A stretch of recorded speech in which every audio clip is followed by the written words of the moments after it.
Graça e paz, irmãos. Hoje pela manhã eu estava meditando numa frase de Agostinho, numa oração de uma linha, uma frase que ele fez.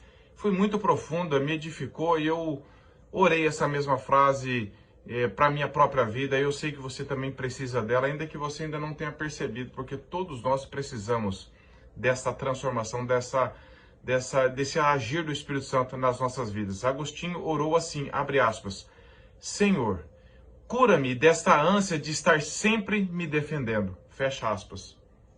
Meus irmãos, o pecado fez com que nós amemos pecaminosamente a nós mesmos, sempre nos blindando, sempre nos protegendo, sempre nos justificando, sempre transferindo o problema aos outros. Não foi assim que aconteceu no Éden? Um culpando o outro e por fim culpando a serpente? E por fim ainda culpando Deus de forma indireta? Como nós gostamos de nos defender, de nos justificar, de nos preservar, nós temos uma idolatria por nós mesmos. Nós não admitimos os nossos erros, as nossas falhas, mas somos tão duros nos outros. Deus nos perdoou, mas nós não perdoamos os outros. Deus não fica improperando os nossos pecados mais porque nos perdoou, mas nós fazemos isso, jogando na cara. Improperar é jogar na cara, é lançar na frente da pessoa os erros dela. E nós fazemos isso demais, porque nós não temos um coração perdoador. Nós temos um coração escravizado pelo nosso amor próprio. E nós tentamos sempre nos defender. Quando alguém fala dos nossos erros, até mesmo quando o Espírito Santo revela os nossos erros, como nós temos dificuldades em assumir. Eu errei. Como o filho pródigo voltou e falou assim, Pai, pequei contra o céu e perante ti. Como Davi orou no Salmo 51, Senhor, nasci em pecado concebeu minha mãe, tem misericórdia de mim. Como nós nos defendemos, como nós pecaminosamente estamos nos preservando, isso tem destruído o seu e o meu casamento se temos praticado isso. Se Deus não for gracioso conosco, o seu casamento e o meu se destruirá por conta disso. Observe no seu casamento, você é uma pessoa que assume os seus erros, os seus pecados, pede perdão para Deus, pede perdão para o seu cônjuge, pede perdão para o seu filho?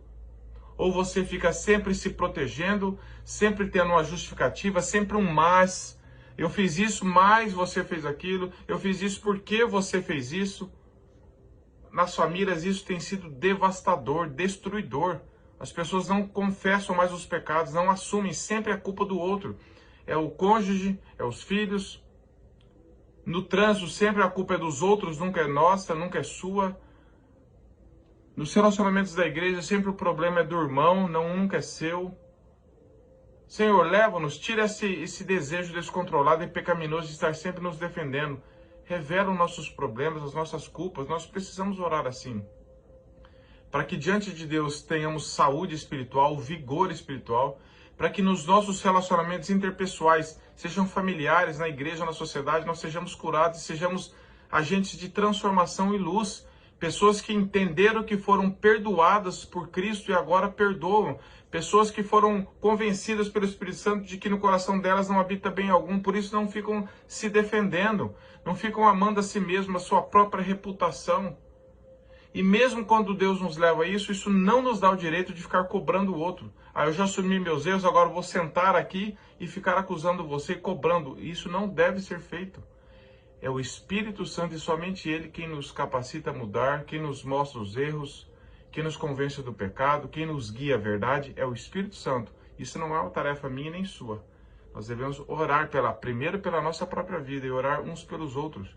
Ore pelo seu cônjuge e ore por você, para que Deus quebrante o seu coração duro dos seus filhos, para que os filhos orem por vocês mesmos, para que Deus quebre o coração duro de vocês. E cada um de nós orarmos assim, para Deus quebrar o nosso coração pecaminoso e duro, para que nós possamos desfrutar de paz, de comunhão e de relacionamentos saudáveis, que demonstram e evidenciam o perdão de Cristo em nós. Um cristão que não perdoa, um cristão que fica se defendendo, um cristão que fica se justificando o tempo todo, o que ele entendeu da graça de Deus? O que um coração assim, tão orgulhoso, tão cheio de justiça própria, entendeu da graça de Deus? Mostre na Bíblia alguém que foi quebrantado por Deus e continuou tendo um coração orgulhoso e cheio de justiça própria assim. Nós não vamos encontrar. Nós temos dificuldades, nós temos problemas? Claro que temos. Mas à medida que andamos com o Senhor em intimidade, à medida que estamos em Cristo, à medida que o Espírito Santo atua em nós, nós vamos praticando a palavra de Deus, pela graça de Deus, e vamos demonstrando um crescimento nisso. Não é saudável, não é bíblico que nenhuma pessoa que se diga cristã permaneça com o coração endurecido, cheio de justiça própria, sempre se defendendo, sempre culpando os outros, nunca admitindo seus pecados. Isso não é uma evidência de uma pessoa que foi alcançada pela graça. Que esse não seja o seu caso e nem o meu caso.